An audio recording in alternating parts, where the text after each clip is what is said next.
गई। हम भक्ति तो करें लेकिन निष्काम भाव से करें। प्रहलाद जी महाराज के लिए भगवान का अवतार नरसिंह के रूप में हुआ।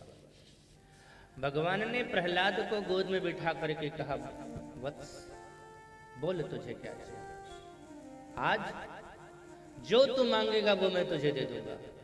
अच्छा, जैसे ही भगवान ने ये शब्द कहा, देवराज इंद्र कांप गए, उनका सिंहासन हिलने लगा।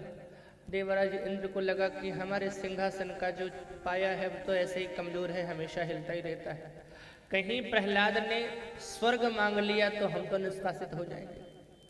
वो चिंतित होने लगे। प्रहलाद जी ने हाथ जोड़ लिया, सरकार हमने आपका भजन किया था तो कुछ मांगने के लिए नहीं किया था, पर मेरी इच्छा है कि तू मांग, बोले तुझे क्या चाहिए। प्रहलाद जी को लगा कि मेरे मन में तो मांगने की कोई इच्छा जग ही नहीं रही है, फिर भी भगवान कह रहे हैं मुझसे मांग मांग। इसका मतलब है कि भगवान को कहीं मेरे अंदर कुछ न कुछ दिख रहा है।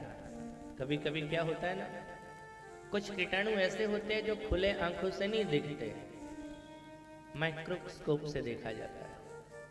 तो प्रहलाद जी को लगा शायद मेरे अंदर अभी कोई मांगने का भाव नहीं है, ये मैं नहीं देख पा रहा हूं, लेकिन प्रभु ने देख लिया है, शायद इसीलिए कह रहे हैं कि बोल तुझे क्या चाहिए। अब प्रहलाद जी ने भगवान से क्या मांगा, सरकार अगर देना ही है तो मुझे ये दे देना कि मेरे मन में कभी कुछ मांगने की इच्छा ही ना जाए। साहब मांग ये होनी चाहिए। अगर ठाकुर जी बोल भी देवे कि बोल तुझे क्या चाहिए, तो या तो कहो कि हमें कुछ नहीं चाहिए, और अगर ज्यादा जोर देवे, दबाव देवे, बोल चाहिए, मेरी इच्छा है कि तू मांग ले, और जब वो बार बार तुमसे कहें कि बोल तुझे क्या चाहिए, मांगना हो तो एक ही बात मांग लेना, सरकार आप ही आ जाओ। अगर भगवान से मांगना हो साहब तो भगवान से भगवान को ही मांग लो, और भगवान आ जाएंगे ना तो दुनिया तो अपने आप आ जाएगी। दुनिया को मांगने की जरूरत नहीं है। एक बार एक मिठाई की दुकान पर पुराने जमाने में वो मिठाई बेचा जाता था, तो पत्ते का दोना रख कर, तो बड़ा होता था दोना और छोटे को दुनिया बोलते। तो एक ग्राहक आया, उसने कहा दुनिया बेचोगे? उसने कहा मैंने दुनिया बेचने के लिए नहीं रखा है, बेचता हूँ मिठाई, दुनिया नहीं बेचूंगा। बोले जब नहीं बेचना था तो दुकान पे रखे का है? अब दोनों में विवाद हो गया। वो कहे कि नहीं हमें चाहिए, ये कहे नहीं दूंगा। एक समझदार व्यक्ति आता है, उसने कहा कि मैं दोनों का समाधान कर देता हूँ। ग्राहक से कहा तुझे दुनिया चाहिए? बोले हाँ। दुकानदार से कहा आपको बेचना नहीं है? बोले नहीं। ग्राहक से कहा मिठाई खरीद लो, दुनिया फ्री में आ जाएगी।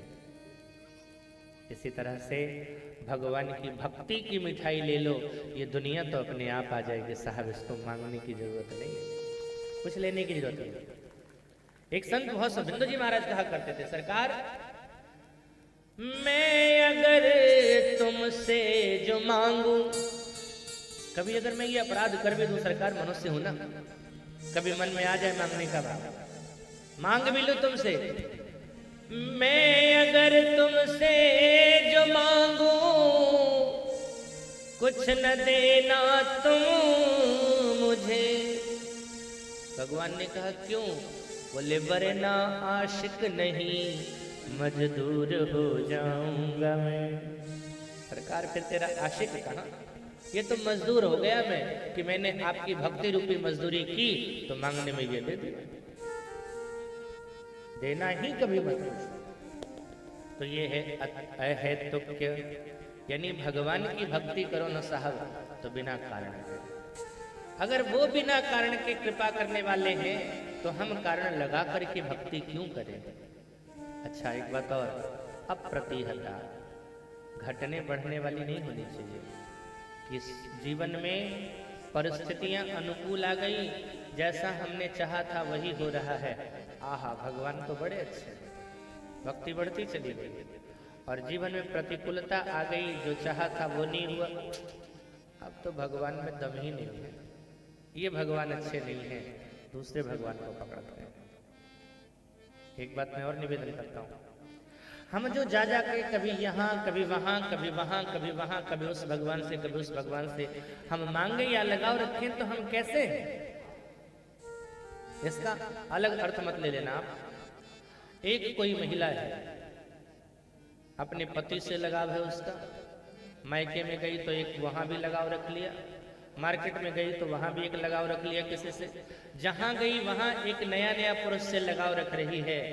ऐसी महिला को क्या कहा जाता है? अगर हम भी जहां गए वहीं अलग अलग देवी देवता को मानने बैठ लगे तो हम भी तो वही हैं। हम अलग हैं क्या? 10-10 फुट के 1000 गड्ढे खोद दोगे पानी नहीं मिलेगा, लेकिन एक ही जगह पर 1000 फुट गड्ढा खोद दो, चाहे कितना भी बड़ा मरुस्थल क्यों न हो, पानी वहां से निकल ही जाएगा। इसलिए साधना में साहब अटलता होनी चाहिए। जिसकी साधना अटल होती है ना, उपासना, उसी की सफल होती है।